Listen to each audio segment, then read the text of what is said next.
I remember the night I almost died, more clearly than any other moment of my life. The apartment was quiet except for the humming of the air conditioner and the distant sound of traffic. Somewhere beyond the walls of Riyadh, I was lying on the cold kitchen floor, my cheek pressed against the tile, tasting blood and salt and fear. Above me stood my husband, breathing hard, his shadow shaking on the wall. And the last thing he said before raising his hand again was a verse I had memorized as a little girl, a verse I once believed was sacred. In that moment, something inside me shattered, not only my body, but my trust, my certainty, my understanding of God. My name is Salma. I am 32 years old, and for most of my life, faith was never a question. It was simply the air I breathed. I was born into a devout Muslim family where obedience shaped every part of our days. My father woke us before sunrise for prayer, and my mother filled the house with quiet recitations while she cooked. From childhood, I learned that honor meant submission, and that a good daughter listened more than she spoke. I memorized chapters of scripture, wore my abaya without complaint, and tried to become the woman everyone expected me to be. On the outside, I looked faithful and calm, but inside my heart often felt restless in a way I could never explain. I feared God deeply, yet I also wondered why He always felt so distant from my life. Those questions stayed buried inside me for years because questioning faith was something we were taught never to do. When my family arranged my marriage to a man named Khalid, they believed they were securing my future. He came from a respected household and spoke confidently about religion, and everyone around me said I was fortunate. I tried to believe them. I told myself that obedience would bring peace, and that patience would make me a good wife. But the night I began this story changed everything I thought I understood. Before I continue, I want to say something honestly to you who are listening. Stories like mine are difficult to speak about, especially for someone raised the way I was. If this testimony reaches your heart in any way, please consider supporting it by subscribing, liking, commenting, and sharing it with someone who might feel alone in their questions. Sometimes one voice can open a door for another person who is afraid to speak. And now I must return to that night, because the words my husband spoke just before the first strike were the same words I had repeated faithfully since childhood. Those words were about authority and discipline, and as they echoed in my ears, I realized that the faith I trusted all my life was beginning to feel like a door, slowly closing around me that night for the first time in my life. My earliest memories are filled with the quiet rhythm of devotion that shaped every corner of our home. I grew up in Riyadh, where faith was not something discussed or questioned. It was simply the structure of life itself. My father was a respected and disciplined man who believed deeply in religious duty. Every morning before sunrise, his voice would move through the hallway as he woke us for Fajr prayer. Even when I was very young, still half asleep and wrapped in blankets, I knew the routine by heart. We washed, laid out our prayer rugs, and stood shoulder to shoulder in silence while the city outside slowly woke up. My mother was gentler in nature, but just as devoted. While she cooked or cleaned, she often recited verses softly under her breath, the sounds blending with the clinking of dishes and the smell of coffee and spices filling the kitchen. From the time I could read Arabic, I was sent to Quran classes after school. I remember sitting on a thin carpet with other girls my age, rocking slightly as we repeated verses again and again until they settled into memory. The teachers rarely explained the meanings in detail, but they made one thing very clear to us. Questioning sacred words was dangerous. Doubt was described as a whisper meant to lead people away from God. Because of that warning, many of us learned very early to hide our curiosity. I tried very hard to become the kind of daughter everyone praised. I memorized quickly, prayed regularly, and followed every rule about modesty and behavior. When I turned 12, my mother placed my first hijab around my head and adjusted it carefully in front of the mirror. She smiled with pride and told me I was becoming a woman. With that new stage of life came constant reminders about honor and responsibility. A woman, I was told, carried the reputation of her entire family. One careless step could bring shame that would never be forgotten. Those words stayed with me through my teenage years. I watched carefully how people treated men and women differently. When men made mistakes, they were often forgiven easily. When women made mistakes, the story seemed to follow them forever. Still, I believed obedience was the safest path. Deep inside, though, especially during quiet nights when the house was asleep, I sometimes felt a strange emptiness I could never fully explain. I believed in God, yet I often wondered why I felt so unseen by Him.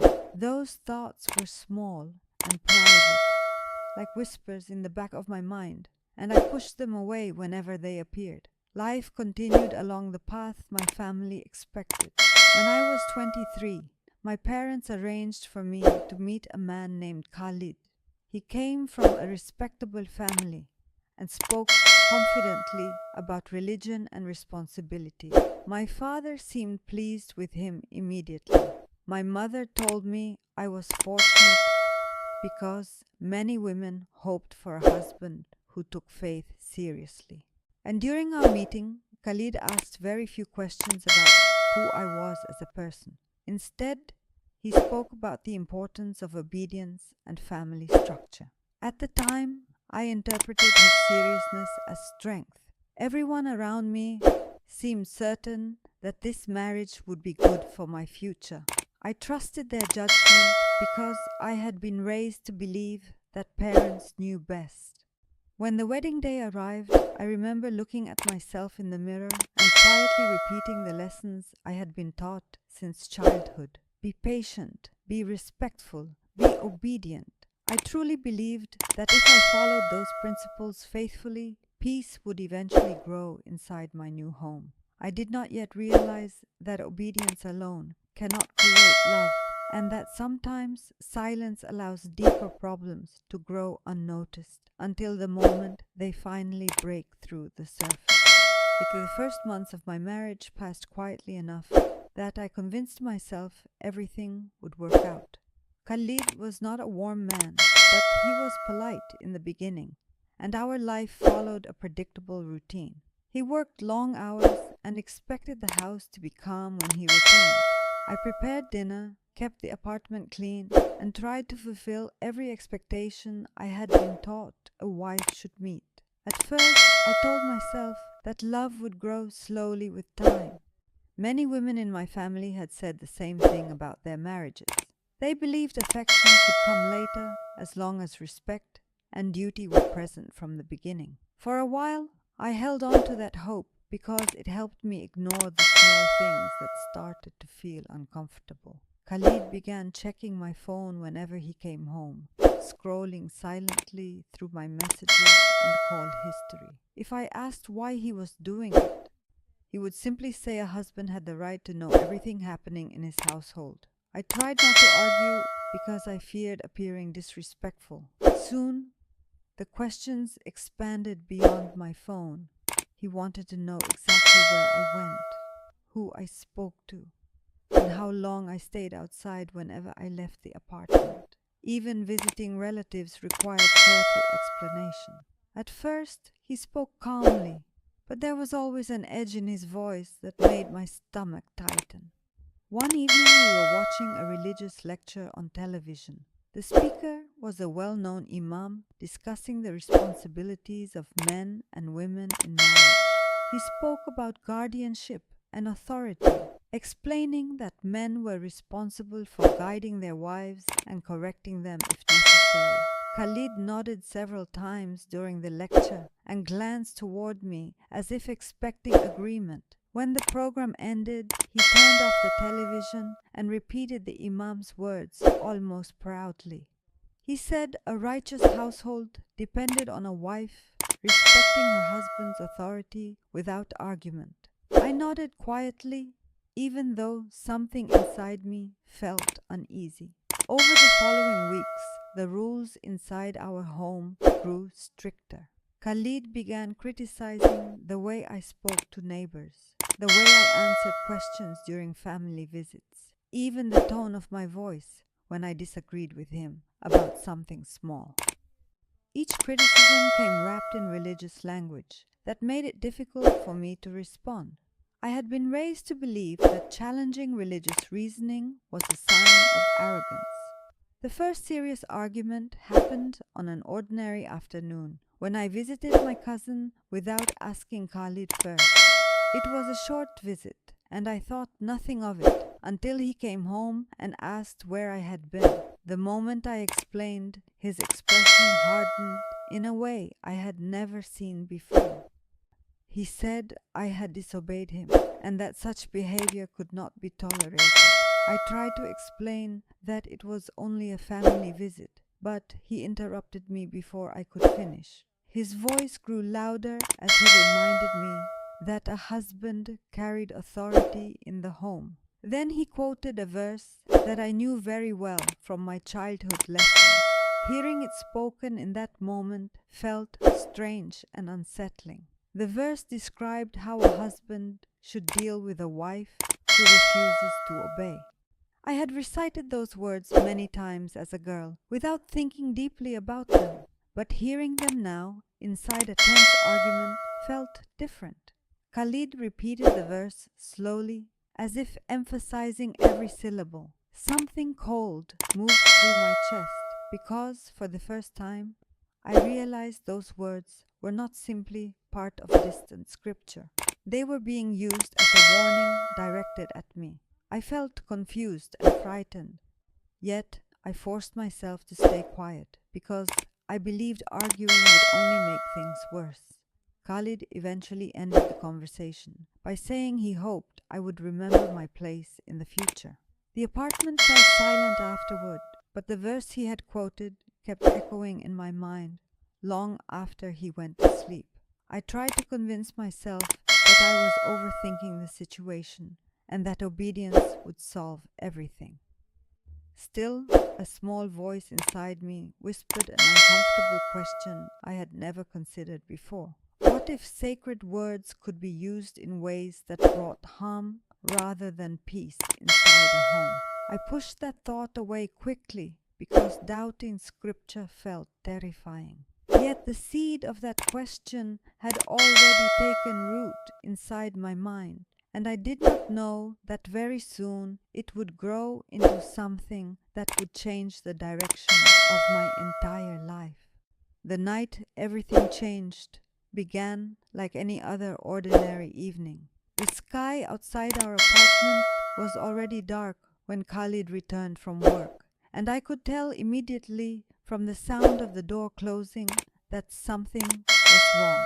There was a heaviness in his movements, a sharpness in the way he placed his keys on the table. I greeted him quietly and went back to the kitchen, hoping the tension would pass the way it sometimes did.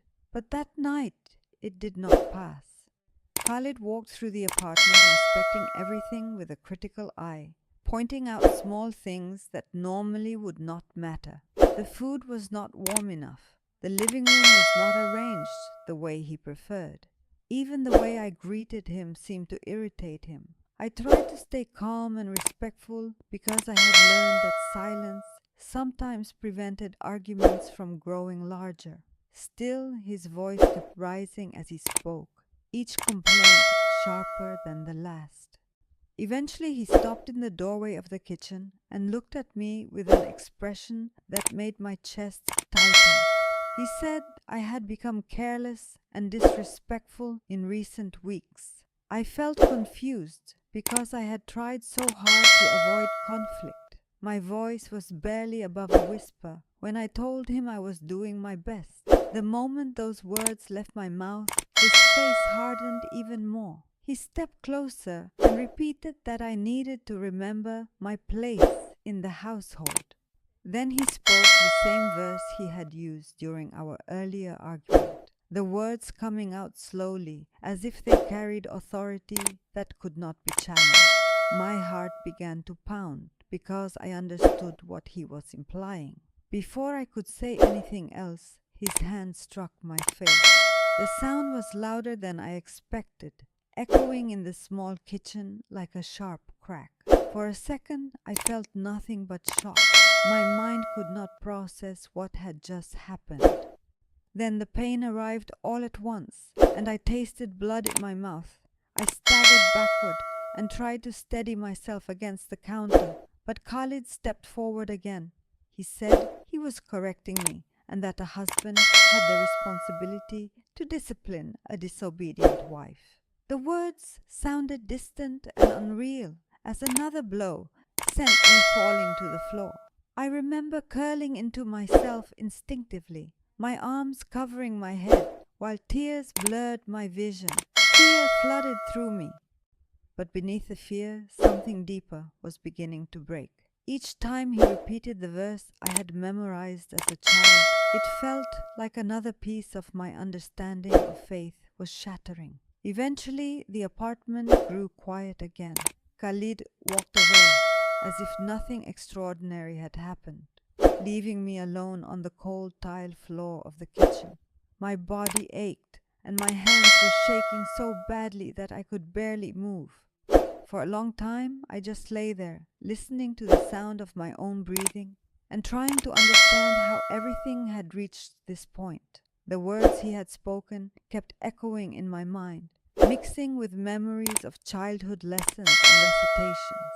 I had always believed sacred words were meant to guide people toward goodness and mercy. Now, those same words had been used to justify violence inside my own home. When Khalid finally went to bed, I forced myself to stand up slowly, using the counter for support because my legs felt weak. The apartment was silent except for the ticking clock in the living room. I walked into the bedroom and looked at my reflection in the mirror. A dark bruise was already forming along my cheekbone, and my eyes were swollen from crying. In that moment, a question rose inside me that I had never dared to ask before. Would a just and loving God truly approve of what had happened tonight? And the thought frightened me, because questioning faith felt like standing at the edge of something unknown and dangerous. But once the question appeared, I could not push it away. My hands were still trembling as I picked up my phone and sat on the edge of the bed. I opened the internet slowly, my heart beating faster with every second. The search bar glowed on the screen as if waiting for me to decide whether I would remain silent or begin looking for answers.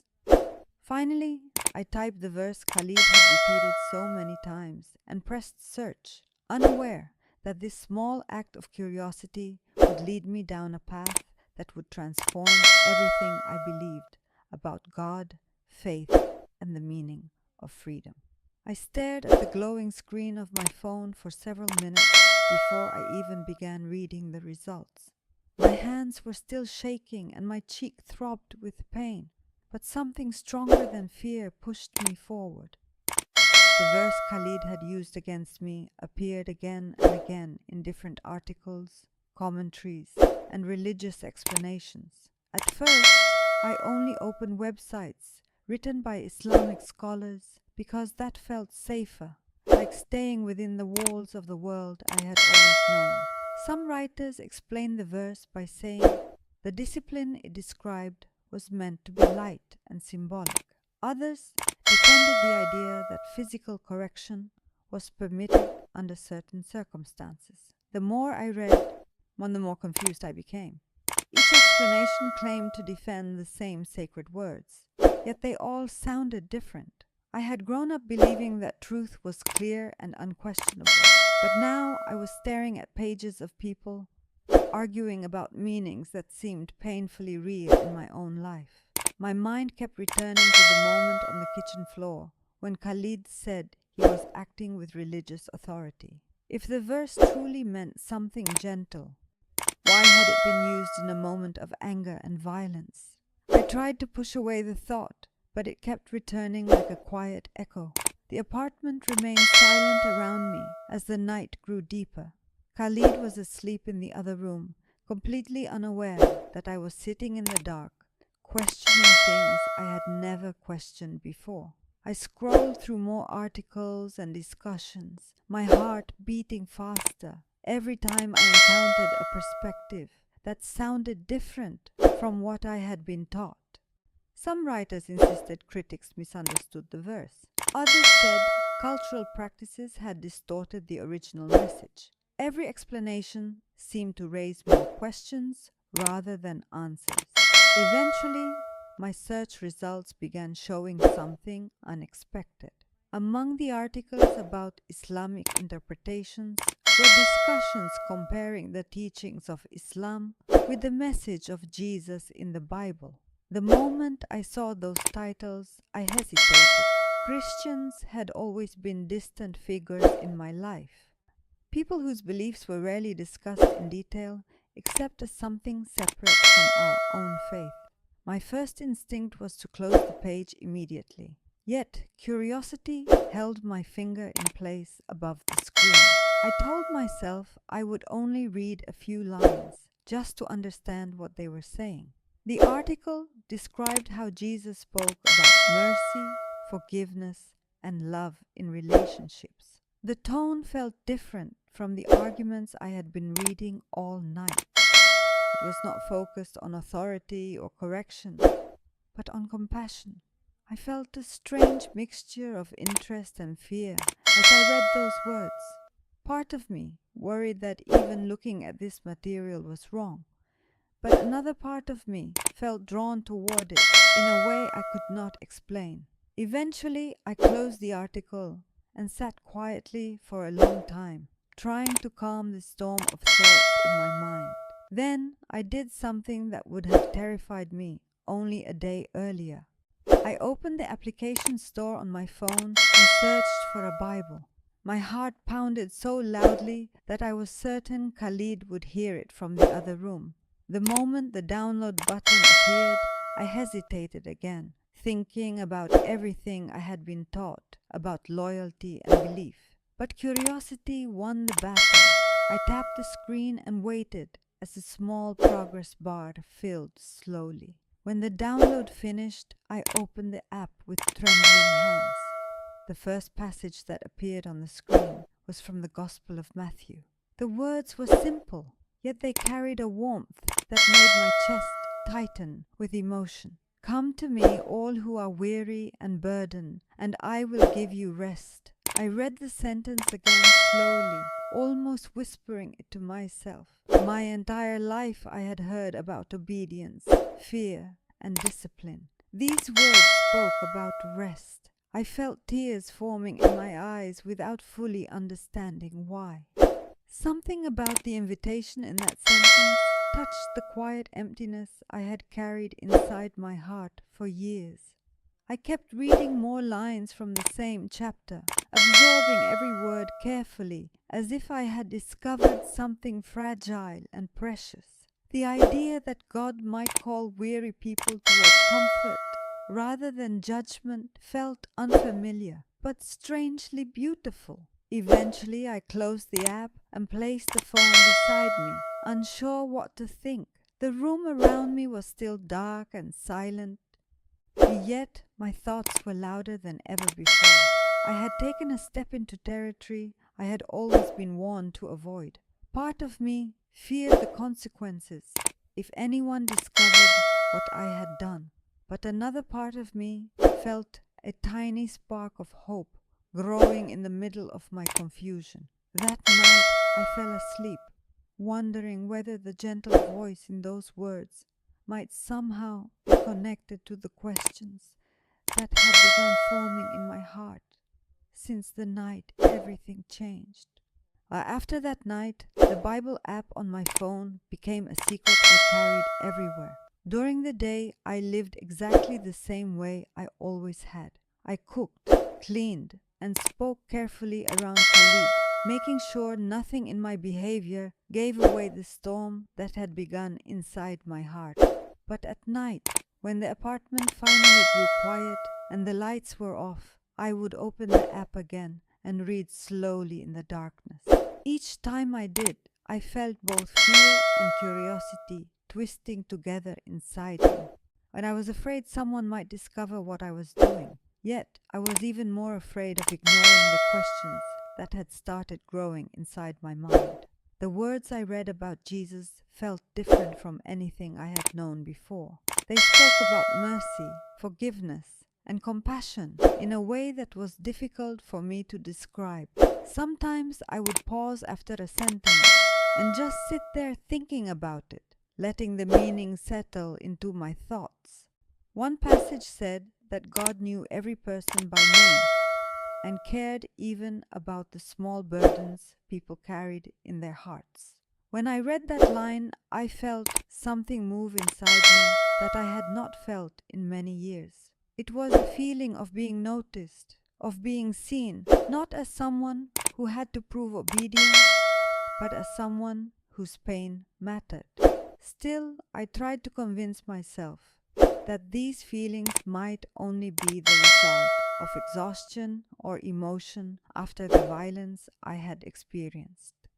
I told myself not to read too much meaning into words from a book that did not belong to my own faith tradition. Yet every night I found myself opening the app again.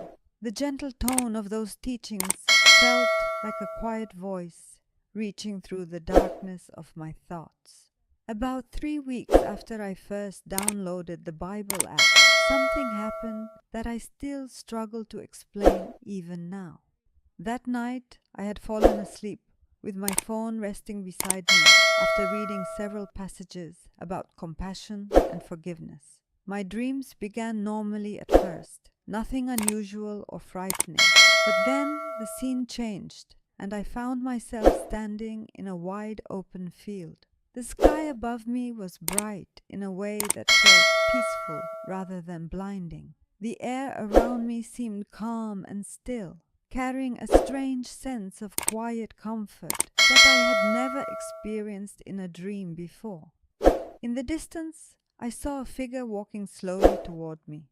At first, I could not see the person clearly because the light around him was soft and glowing.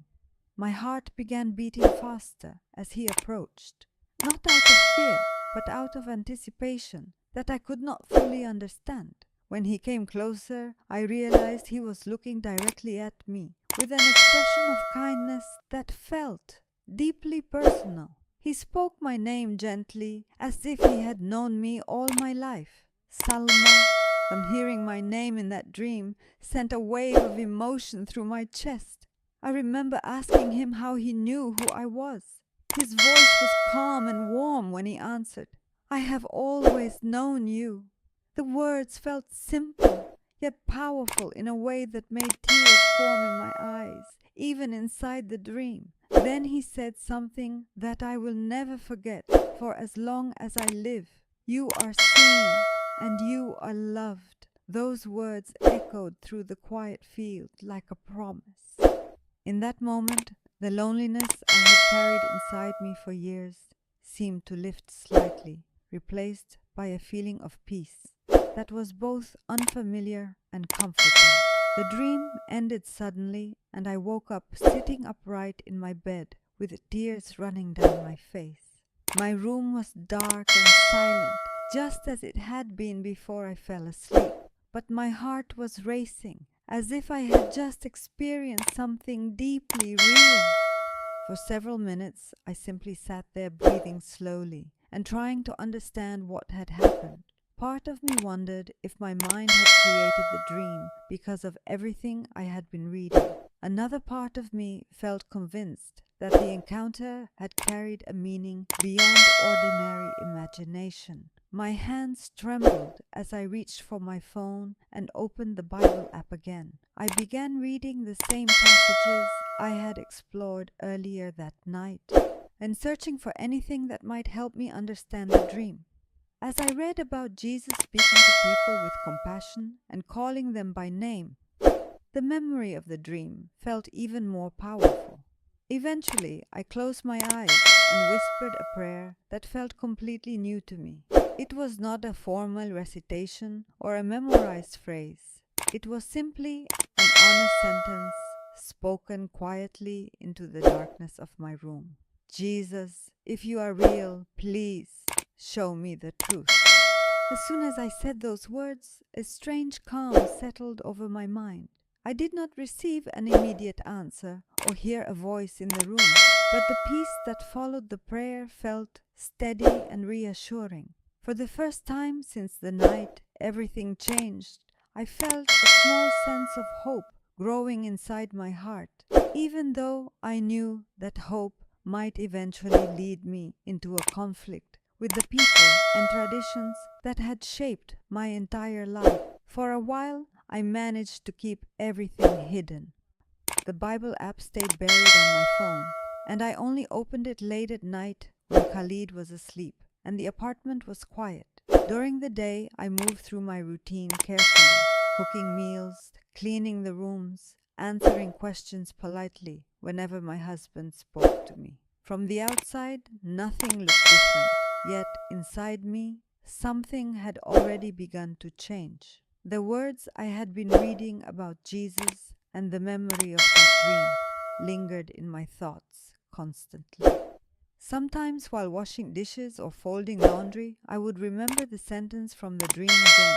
You are seen and you are loved. Those words felt like a secret light inside my chest, something fragile that I protected from the world around me. But secrets rarely stay hidden forever. One afternoon, my younger brother visited our apartment while Khalid was at work. He had come by to drop off something my mother wanted me to have. Now we were sitting in the living room talking about ordinary family things when his phone battery suddenly died. Without thinking, I handed him my phone so he could check a message he had been expecting. The moment felt completely harmless at first. I stood up and went into the kitchen to prepare tea while he sat on the couch scrolling through the screen. Then I heard his voice call my name from the other room. There was confusion in his tone mixed with something else that sounded like alarm. When I returned to the living room, he was staring at my phone with wide eyes. The Bible app icon was visible on the screen because he had accidentally opened the page where it was installed. For a moment, neither of us spoke. My chest tightened as I realized what he had discovered. Finally, he asked a question that felt like a stone dropping into the silence of the room. Why do you have this? I tried to respond calmly, but my voice came out unsteady. I said I had only downloaded it out of curiosity while reading about religious history. The explanation sounded weak even to my own ears. My brother shook his head slowly, clearly unconvinced. Within minutes, he was calling our parents. I sat on the couch, listening to his quiet conversation in the corner of the room, my heart beating harder with every word he spoke. By the time he ended the call, I already knew what would happen next. That evening, my parents arrived with expressions of worry and anger written across their faces. My mother looked as though she had been crying during the drive. My father did not greet me the way he normally did. Instead, he stood in the center of the living room holding my phone in his hand as if it were evidence of something terrible. He asked me directly whether I had been reading Christian material. For a moment, I considered lying again, but the weight of everything I had experienced over the past weeks made dishonesty feel impossible. I admitted that I had been curious and that I had read some passages from the Bible.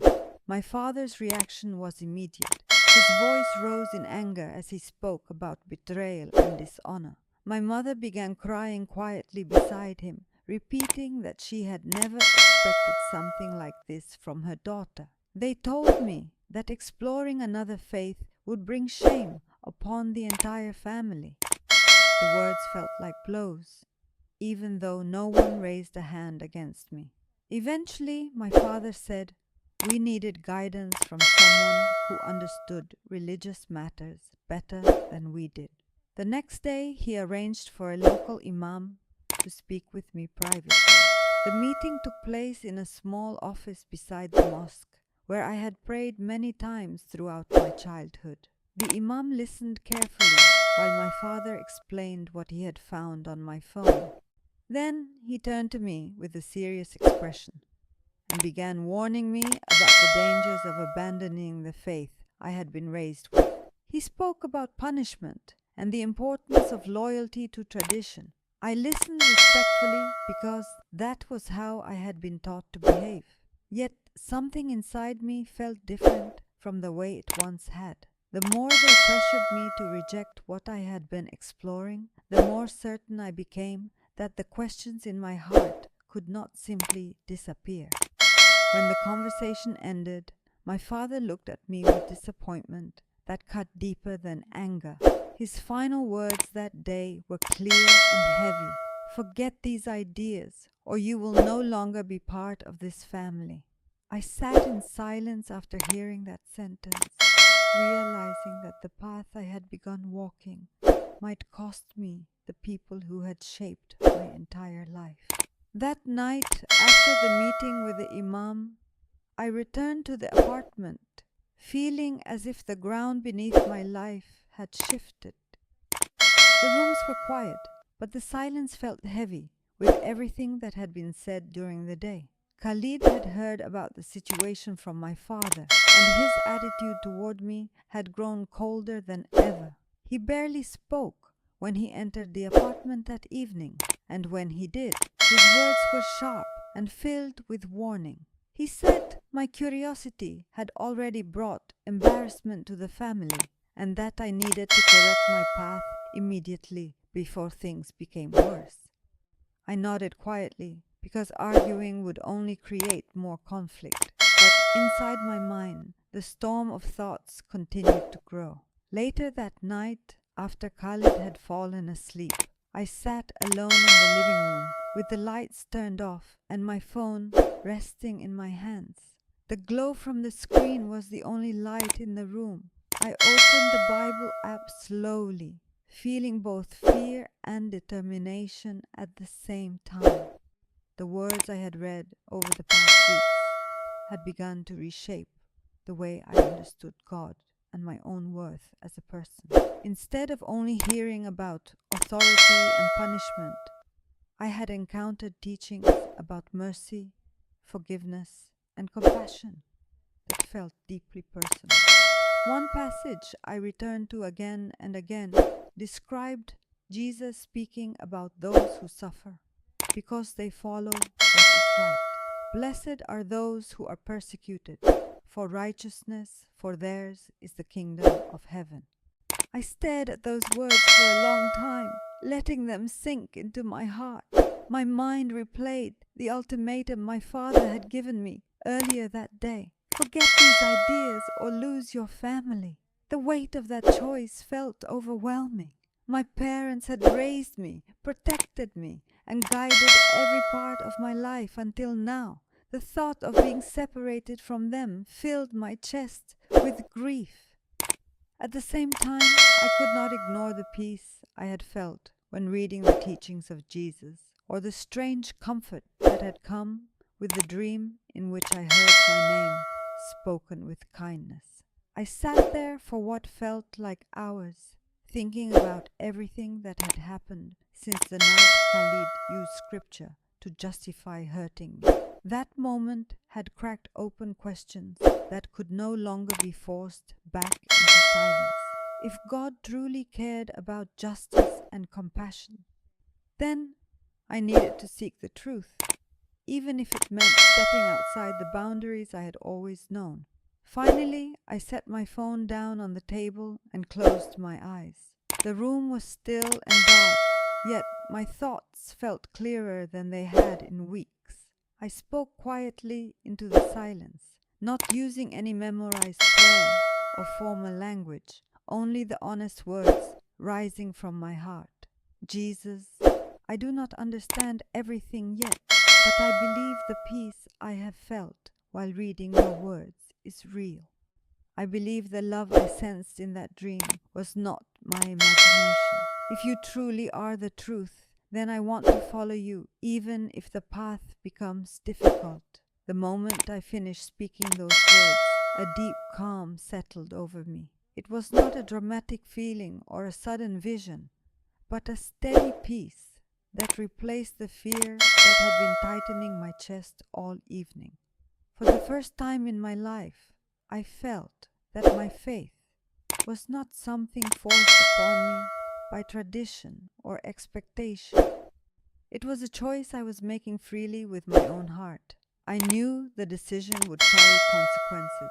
My family might reject me and my marriage could collapse entirely. Yet, despite those possibilities, the quiet peace inside me remained strong. I realized that following truth sometimes requires courage that feels terrifying in the moment, but necessary for the soul. I picked up my phone again and read one more passage before going to bed. The words spoke about light shining in darkness and darkness not overcoming it. As I turned off the screen and lay down in the quiet apartment, I knew that the decision I had made would begin changing everything in the days ahead. The consequences would arrive soon, but the peace in my heart told me I had chosen the path I could no longer deny. The days after my decision were some of the hardest I have ever lived through. Nothing about my daily life felt normal anymore. The apartment that once seemed ordinary now felt tense and heavy, as if every wall carried unspoken accusations. Khalid noticed the change in me quickly. He did not know the exact prayer I had whispered that night, but he sensed that something inside me had shifted in a way he could not control.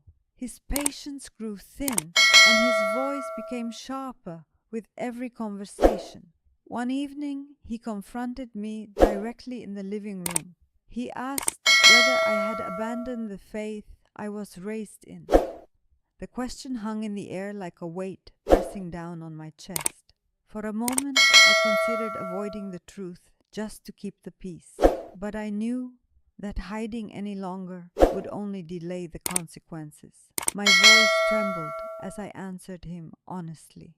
I said that I had been reading about Jesus and that I believed the peace I felt in those words came from God.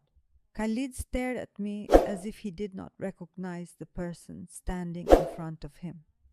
Anger flashed across his face, and he told me I had brought shame upon him and our families. That conversation ended with silence between us, but the distance it created felt enormous. Within days, my parents heard about my confession as well. My father called me, and his voice sounded colder than I had ever heard it before. He repeated the same warning he had given earlier, saying that if I continued down this path, I would no longer be welcome in the family home. My mother spoke briefly afterward, her voice trembling with sadness, as she asked why I was choosing a road that would break everyone's heart. Listening to her cry was one of the most painful moments of my life. I wanted to comfort her, yet I also knew that turning back from the truth I had discovered would leave my own heart empty again. Eventually, the calls from my family became less frequent. The silence that replaced them was heavy and lonely. For the first time since childhood, I felt completely separated from the people who had shaped my identity. Nights were the hardest. I would sit alone in the quiet apartment, wondering whether I had made a terrible mistake. Yet, every time I opened the Bible app and read the words that had drawn me toward Jesus in the first place, the same quiet peace returned. During that lonely period, something unexpected happened that began to change my sense of isolation. While searching online for answers about faith, I discovered a small group of believers who met through secure online gatherings. Many of them had backgrounds similar to mine and understood the risks involved in questioning traditions that were deeply rooted in their communities.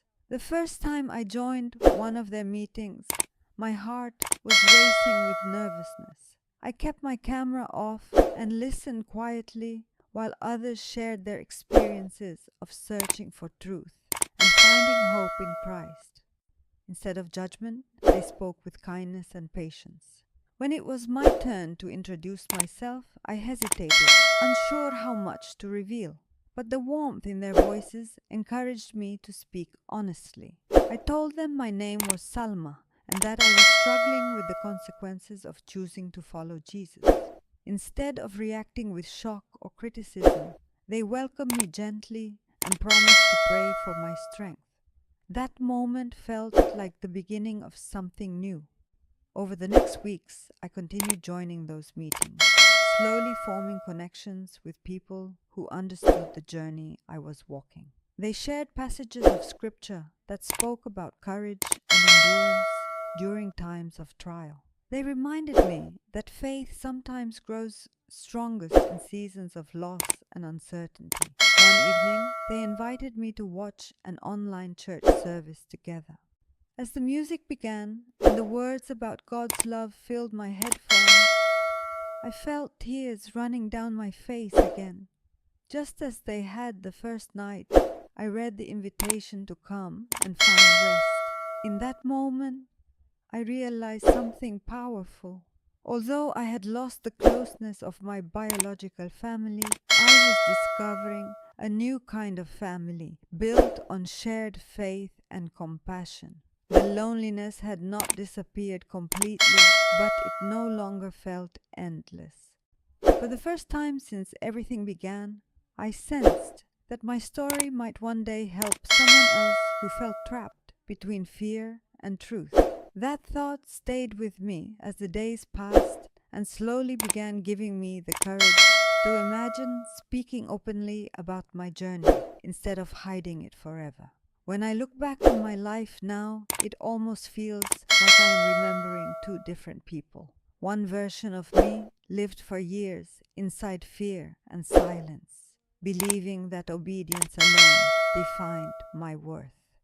The other version of me began to awaken the night everything shattered on the kitchen floor. The path between those two lives has been painful and complicated, yet it has also been filled with moments of unexpected grace. Even today, I still carry the memories of losing the closeness of my family and the uncertainty that followed my decision. There are days when I miss the familiar comfort of my childhood home and the sound of my mother's voice calling my name from another room. In those memories will always be part of who I am. Yet the journey that began with a single difficult question has also given me something I never knew was possible. For the first time in my life, I understand faith not as a system of fear, but as a relationship built on love and truth. The teachings of Jesus that I once discovered secretly on my phone have become the foundation of my new life. His words about compassion, forgiveness, and dignity change the way I see myself and the world around me. Instead of believing that my value depends on perfect obedience, I have learned that God sees every person as worthy of love and mercy. That realization slowly healed parts of my heart that had been wounded by years of confusion and pain. Over time, the small community of believers I met online became a source of strength and encouragement. They prayed with me during difficult moments and celebrated with me when I took steps forward in my faith. One of the most meaningful experiences in this new chapter of my life was the day I was baptized. Because of my circumstances, the ceremony was simple and quiet, shared only with a few trusted friends who understood the significance of what was happening. As the water touched my head, I felt a deep sense of renewal that words can hardly describe. It was not about rejecting my past with anger or bitterness. Instead, it felt like stepping into a new identity where my relationship with God was built on grace rather than fear. I still pray for my family often. Despite everything that has happened, I hold no hatred toward them. They acted according to the beliefs they were taught, just as I once did. My hope is that one day they will understand that my decision was not meant to bring shame upon them, but to follow the truth that had become clear in my heart. Forgiveness has become an important part of my healing, because holding on to anger would only keep me trapped in the same pain I wanted to escape. Today, when I share my story, I do so with humility and gratitude. I know there are many people around the world who struggle quietly with questions about faith, identity, and freedom. Some feel afraid to speak because they worry about losing the people they love. If you are one of those people listening to this story, I want you to know that your questions are not a sign of weakness. Sometimes they are the beginning of a journey that leads to deeper truth and peace. My life did not become easy after I chose to follow Jesus, but it became honest in a way it had never been before. The peace I discovered through His words continues to guide me even during difficult seasons. I now wake each day with a sense of purpose that I never felt when my faith was based only on obligation. And instead of fearing that God is distant and watching for mistakes, I trust that He sees my struggles and walks beside me through them. That understanding has given me a freedom I never knew existed during the years when I tried to silence my doubts. The girl who once whispered questions into the darkness has become a woman who believes that truth and love are stronger than fear. And if my story reaches someone who feels trapped in silence tonight, I hope it reminds you that even the smallest question can open the door to a completely new life.